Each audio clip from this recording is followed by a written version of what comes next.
motion pictures that you're about to see were produced by the newsreel facilities of Cosvin. They were captured several months ago near the Cambodian border by elements of the 173rd Airborne Brigade. Now, many of the captured newsreels were damaged or of poor quality, but we salvaged enough film to provide a good close-up look of the Viet Cong and their operations. This is the Viet Cong as the Viet Cong would like to see themselves. In the first sequence, we take you behind enemy lines for a series of reports of the VC in combat. Now, these scenes of preparation and action were probably staged, but they do show the Viet Cong tactics and techniques.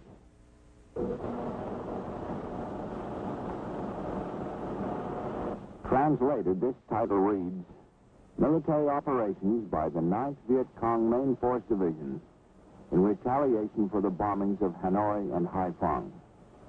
Division members are summoned before the division political officer just prior to moving to the attack site. Squad and platoon leaders wear banners proclaiming their determination to avenge the bombings of the North. Similar pledges are printed on cards fastened to the hats of individual soldiers. Here, the division political officer presents ropes to regimental political officers as a sign of his confidence that the battle will be won and prisoners will be taken.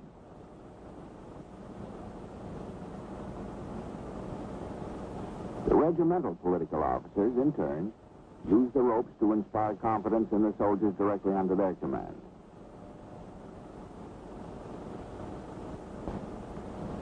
The bugler sounds the attack, and the individual platoons and companies move on foot to their respective positions.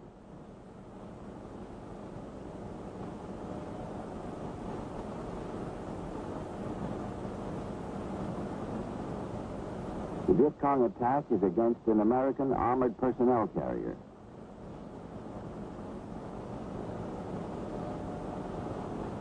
The vehicle is destroyed and several members of its crew are killed.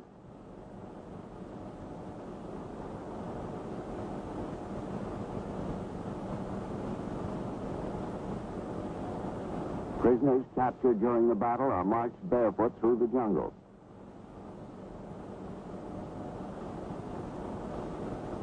Next, we have a series of newsreel sequences on Viet Cong attacks against Allied units in South Vietnam.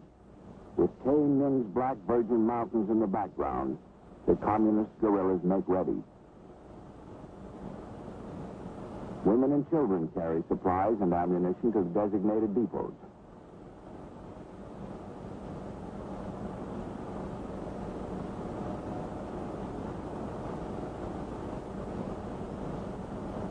The weapons and equipment used by the VC are Soviet models, most of which have been manufactured in communist China.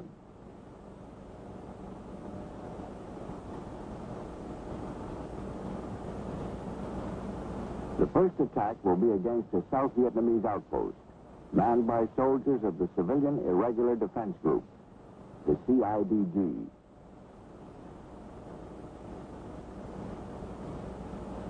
A final communications check is made using both communist and captured American manufactured equipment. The South Vietnamese forces walk into the ambush and the Viet Cong open fire.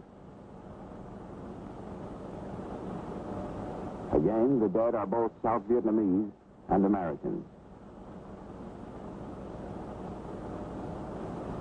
The jungle has provided the Viet Cong with a strategic sanctuary from which to strike.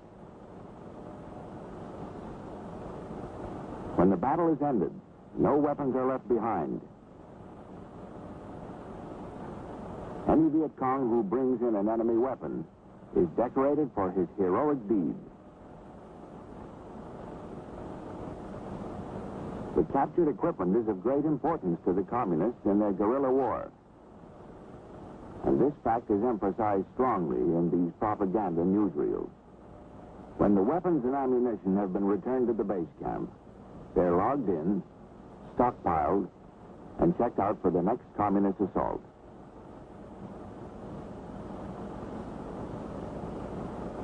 The enemy in the Republic of Vietnam makes use of every tactic, old and new, in guerrilla warfare.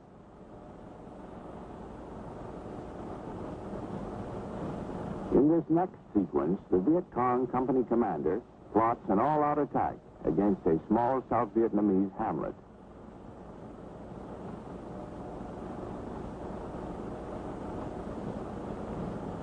The bugler once again sounds the charge, and the VC stream out of the jungle to overrun the settlement.